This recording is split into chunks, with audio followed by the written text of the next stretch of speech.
सुनील तटकरे, प्रफुल्ल पटेल हे अजितदादा यांच्या भेटीला आल्याचं कळतंय।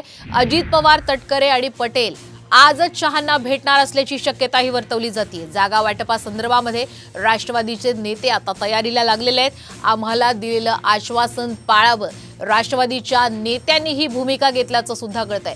जागा वाटपासंदर्भात अमित शहा यांच्यासोबत सध्या अजितदादा गटाची सध्या चर्चा सुरू आहे आणि या अनुषंगाने सुनील तटकरे, पटेल आणि अजितदादा हे अमित शहा यांना लवकरच आज भेटण्याची शक्यता वर्तवली जाते। अधिकचे अपडेट घेऊयात आमच्या प्रतिनिधी रुपाली बडवे यांच्याकडनं। आपण पाहतोय रुपाली, सध्या जागा वाटपासंदर्भात राष्ट्रवादीचे नेते हे एकवटलेले आहेत, त्यांच्यामध्ये बैठक सुद्धा सुरू आहे। काय कुठल्या मुद्द्यांवर महत्त्वाचा फोकस असेल?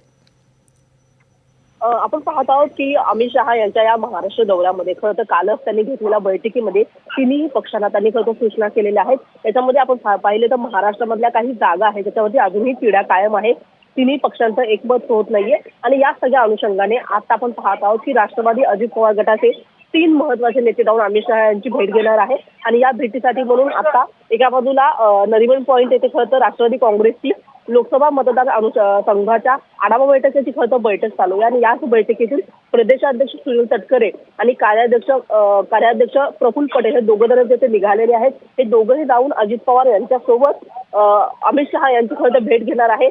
जे आश्वासन सत्तेमध्ये सहभागी होताना तुम्ही आम्हाला दिलेलं आहे ते आश्वासन आता पाळलं पाहिजे, अशा पद्धतीची विनंती जी आहे ती राष्ट्रवादीकडून अमित शहा यांना केली जाणार आहे।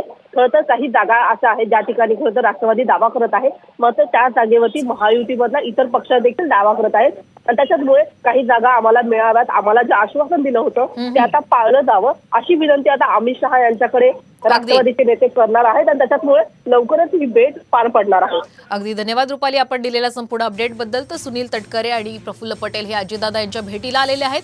आम्हाला दिलेलं आश्वासन पाळावं ही भूमिका आता राष्ट्रवादीच्या नेत्यांनी घेतली। अगदी थोड्याच वेळात अमित शहा यांच्या भेटीला हे राष्ट्रवादीचे महत्त्वाचे नेते जाऊ शकतील।